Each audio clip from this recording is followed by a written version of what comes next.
Hello, everybody. My name is Dr. Scott Zeller. I'm an emergency physician who focuses on emergency psychiatric care, and I am an assistant professor at the University of California at Riverside School of Medicine. I've also past chair of the National Coalition on Psychiatric Emergencies and the American Association for Emergency Psychiatry, published several books on agitation and research in that field. And here to talk today about agitation, and I'm joined by some real leaders in the field, Dr. Sharlena Wilson and Dr. Michael Gooch, and I'm going to let them both introduce themselves. So I'm going to hand it now to Dr. Wilson. Please go ahead. Hi, I'm Sharlena Wilson, and I'm a psychiatric physician. I'm currently the vice chair of the Department of Psychiatry at Providence Little Company of Mary Medical Center in San Pedro, and my main focus is emergency psychiatry in crisis settings. And Dr. Gooch. Hello, and I'm Michael Gooch. I'm an emergency medicine nurse practitioner. I currently practice both in community emergency medicine as well as academia, and do some time in transport and flight as well.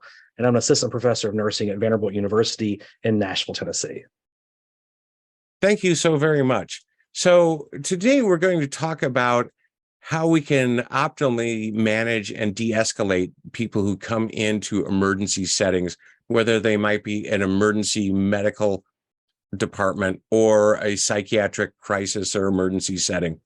And how can we really approach folks and put aside the medical condition and the diagnostic aspects for a second, but how important is it that we have all of our staff well trained in some kind of real basics of de-escalation and calming techniques? And I'll start with you, Dr. Wilson.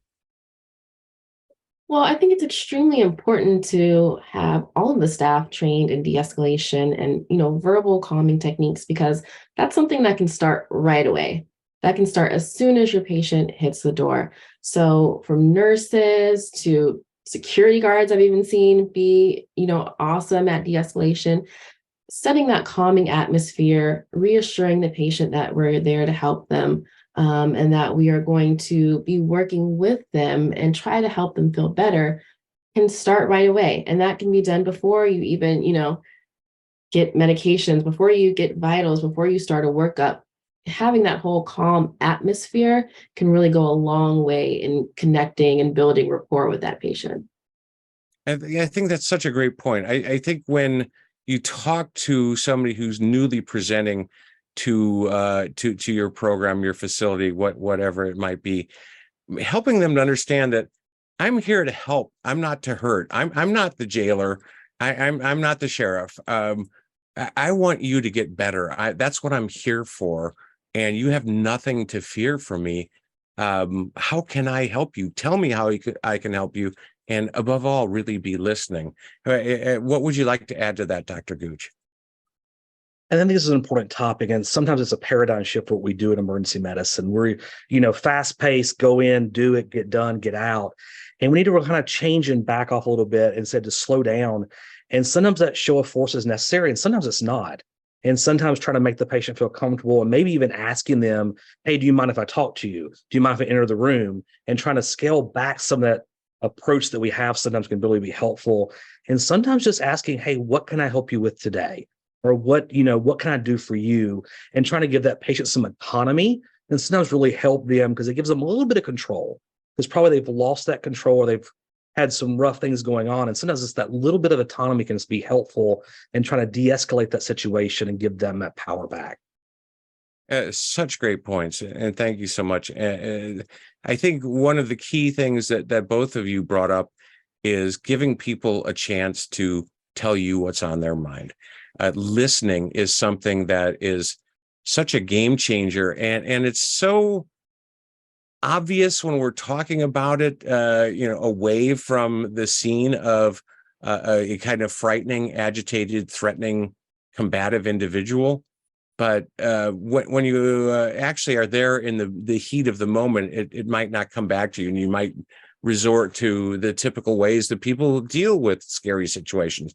But to really think about it, the best way to work with somebody who's agitated is act like you care. no, you don't have to act like it. You actually do care, but give people an opportunity to tell you what the problem is.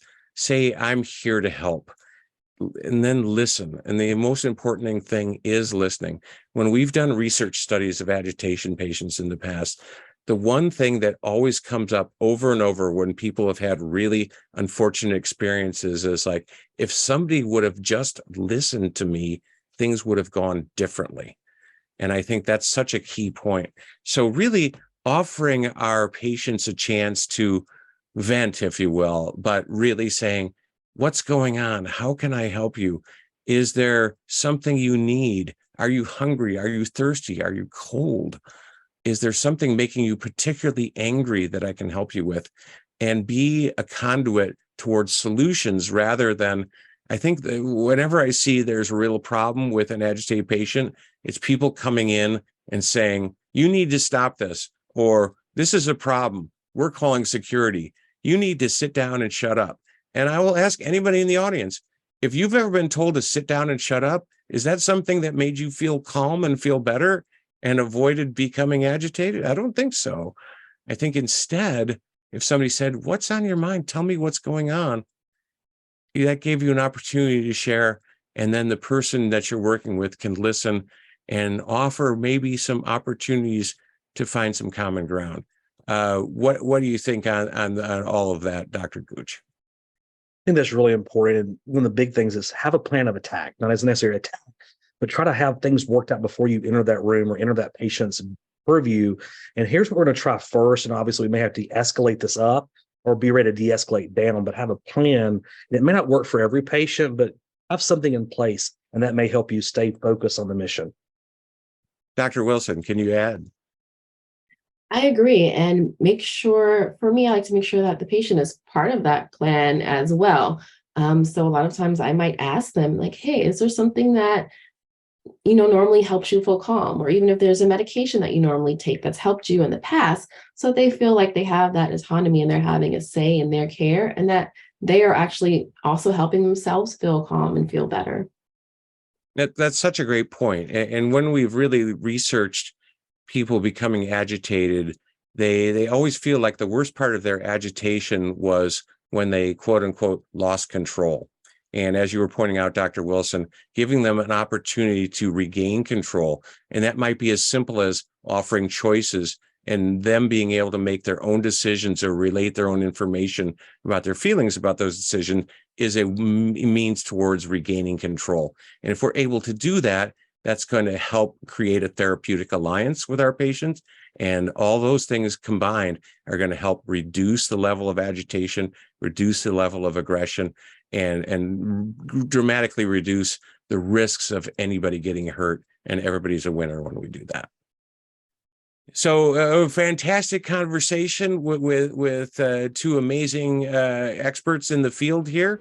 And there's some more information that you can get here on the website. And thank you for joining us. I'm Dr. Scott Zeller.